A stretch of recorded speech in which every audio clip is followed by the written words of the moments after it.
On this one, because there is a lot to chew on. Defense attorney and HLN legal analyst Joey Jackson. I'm also joined by attorney Heather Hansen. And Heather, let me begin with you. The landscape is broadening when you talk about potential litigation in this case. I think we're only at the surface, at least of the questions. I agree.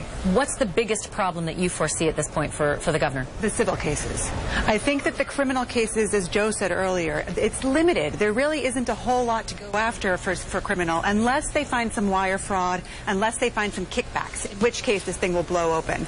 But the civil cases, there's so many possibilities there. And even if they don't go very far, Ashley, as long as they get to discovery, then you're opening all of the players up to depositions, and they're not going to want to testify about what went on behind closed doors. And what about this notion of sovereign immunity? We always hear how hard it is to go after the government when something doesn't go your way. How protected is Christie and these other players in the state of New Jersey under sovereign immunity, Joey? It could be hard, Ashley, but when you are an official of the government and you act outside of your statutory authority, guess what happens to your immunity? It goes away. So as a result of that, the argument here is that these were egregious actions, and of course the lawsuit, and Heather addressed the civil aspects of it, it's predicated upon one notion, and that's that our elected officials should at least behave as adults and shouldn't engage in retributive acts. Now, I don't know if that was the case. Obviously, the email seemed to suggest it was. There'll be an ongoing investigation. As to the criminal aspects, I'll reserve judgment at this point. It could go down that line.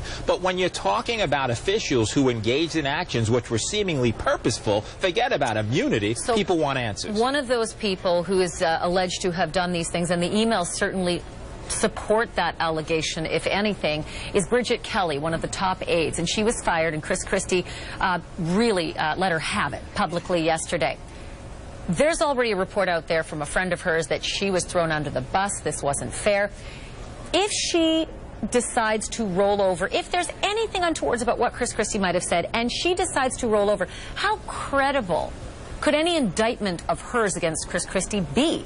Well, it depends on what she has to support it, Ashley. I mean, you've got to imagine that with the closeness and the relationship where she worked with him, there's got to be emails, there's got to be text messages. And when you see how clearly he No, I'm going to stop you right there, because if I'm the governor and a lawyer himself, and the top lawyer in New Jersey for, I don't know, 6, 8 years, you know if you sent an email that's incriminating, and you would never spend 2 hours on television knowing that you could have a Bill Clinton, I did not have sex with that woman moment. You would hope so, but look at the other politicians who have been in those positions. You don't always remember. You know, we're talking about 904 pages of documents that are coming out today. You don't always remember the things that you've said, or the things that have been said by your underlings that can be brought back to be blamed on you. The I don't remember defense. There. You know, there's a lot out there. I mean, you know, every day, the interactions that you have with your staff every day, can you really say for sure that there's not an email or a text? Christie's got to be pretty darn confident. It's a fair point. Those are strong things. Emails and texts, that's an electronic trail. What about a meeting in which it was just said, and then it's all about the he said, she said? Again, if there is anything to be said, unless there are witnesses, credibility. absolutely, actually, unless there are witnesses as to that meeting. I mean, if there was a meeting that took place, as you mentioned, emails, it's an electronic credible communication. is someone who did something like that? Well, you know, it depends. It depends on a number of things, but also you have to look at the nature of the relationship, and did he know, or should he have known that this was occurring? Should he have known is going to be a big part of this. But legally, that's tricky. That one, should he have known, that gets to be really tricky. Heather Hansen and Joey Jackson, stick around. Excellent analysis, and there's more of that ahead as well.